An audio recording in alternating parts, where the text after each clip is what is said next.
The man was begging to die. His skin was falling off in sheets. His DNA was destroyed. Every cell in his body was dead or dying. But the doctors kept him alive for 83 days. Against his will. This is the story of Hisashi Ouchi, the most radioactive man in history, and the most horrific case of medical ethics gone wrong.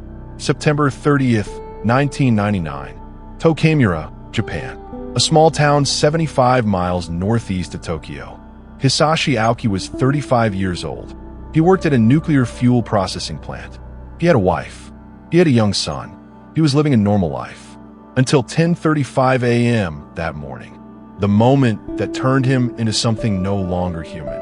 Ouchi was working with two colleagues, Masato Shinohara and Yutaka Yakakawa. They were preparing uranium fuel. The process required precision, strict safety protocols, but the company had cut corners. They were using buckets instead of proper equipment. They were mixing uranium by hand. It was faster. It was cheaper. It was insane. Ouchi was pouring uranium solution into a tank. The mixture reached critical mass.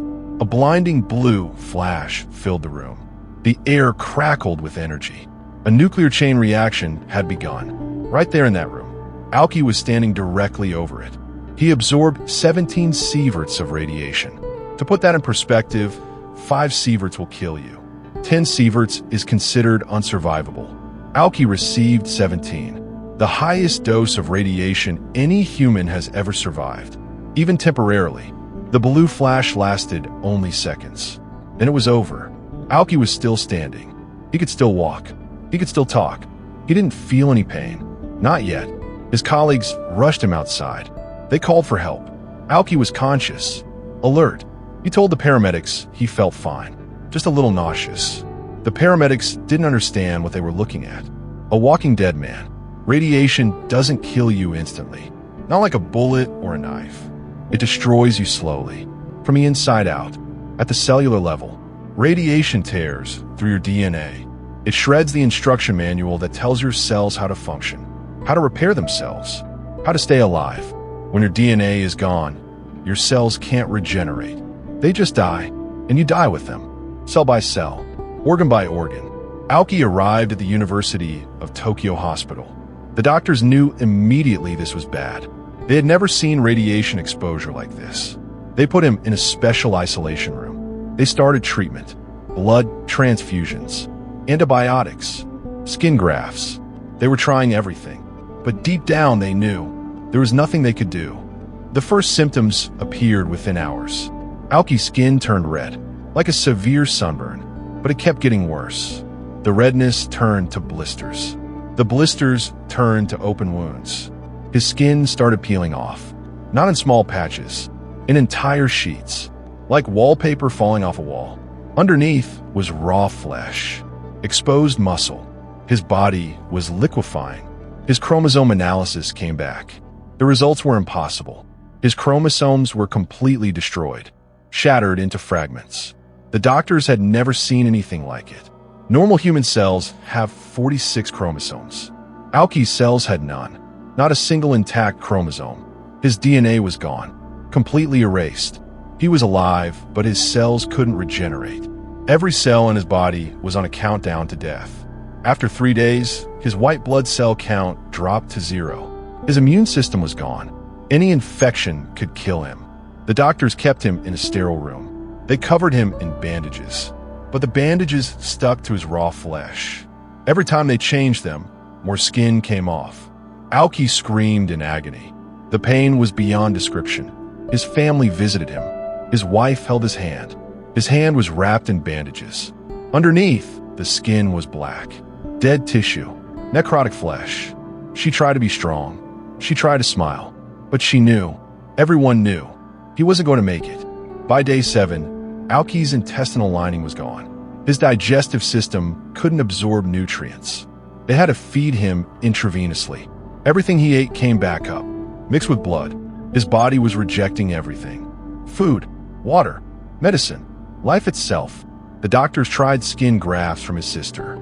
They harvested healthy skin and transplanted it. But Ouchi's body couldn't accept it. His cells couldn't regenerate to integrate the new tissue.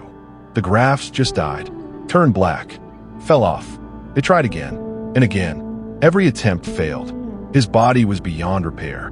By week 2, Ouchi lost the ability to speak. The radiation had destroyed his throat, his vocal cords, his tongue. He could only make sounds, moans of agony. His family watched helplessly. The doctors recorded everything. For science, for future reference, for a case that should never happen again. Then came the moments that haunt the medical staff to this day. Ouchi would mouth words, the same words over and over. The doctors could read his lips. He was saying it clearly. I can't take it anymore. Let me die. Please let me die. But the doctors didn't stop. They couldn't stop. Not legally. Not ethically according to hospital policy. They kept treating him. His heart stopped multiple times. 3 times in one day. Each time they resuscitated him. Chest compressions. Defibrillator shocks. They brought him back. Back to the pain. Back to the suffering. Back to a body that was more corpse than human. After the 3rd cardiac arrest, Ouchi's brain was damaged from oxygen deprivation. But still they continued. The media got wind of the story. Japan was horrified. The nuclear industry was in crisis. The company that operated the plant tried to cover it up. They claimed it was an accident, an unforeseeable event. But investigators found the truth. The company had been cutting corners for years. They had rewritten safety procedures. They ignored regulations. They prioritized profit over safety. And 3 men paid the price. Ouchi's colleague, Masato Shinohara, was also fighting for his life. He received 10 sieverts of radiation, also fatal.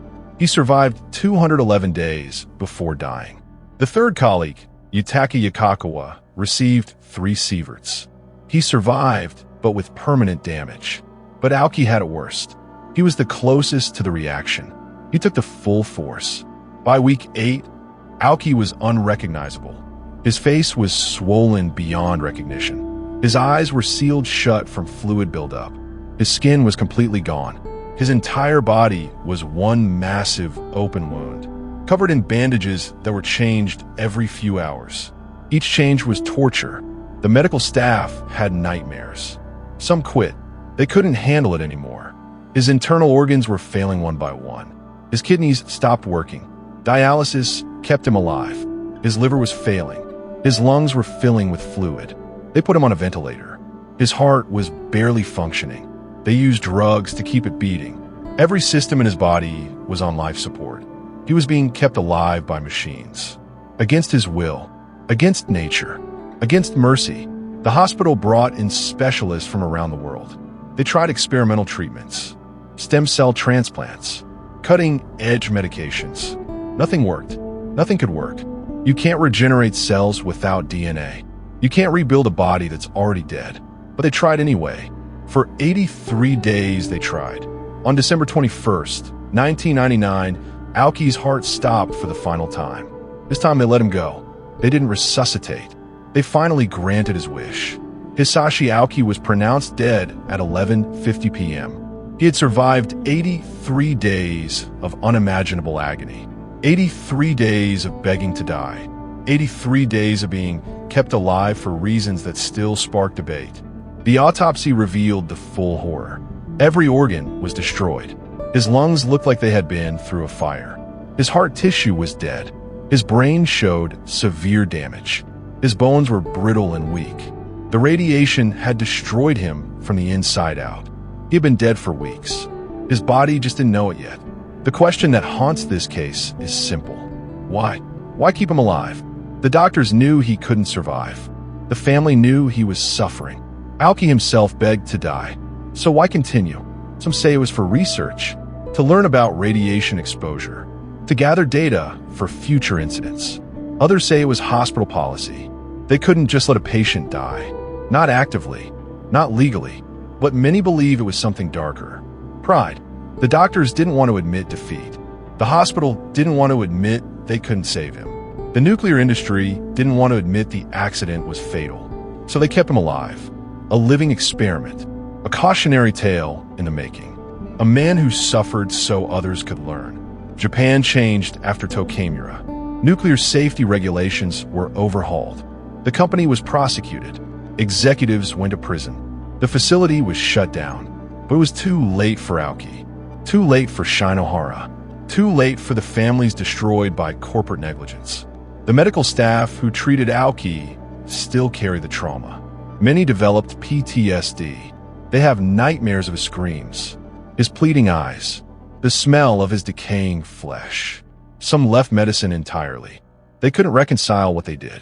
Keeping a man alive who should have been allowed to die, who wanted to die, who had every right to die. The ethics debate continues to this day. When does treatment become torture? When does life support become life prolonging? When do we have a right to let go? Aoki's case is taught in medical schools worldwide as an example of what not to do, as a reminder that technology can keep bodies alive long after the person inside is gone. Hisashi Ouchi didn't die in a blue flash. He died slowly over 83 days. Every day in agony. Every day begging for mercy. Every day being told he had to keep fighting. Not for himself, not for his family, but for science, for data, for a system that valued research over compassion. His story is a reminder of what radiation really does. Not the quick deaths you see in movies, but slow cellular destruction. The gradual shutdown of every system. The complete breakdown of what makes us human. Aoki experienced the worst death imaginable, and he experienced it fully conscious, fully aware, for almost 3 months.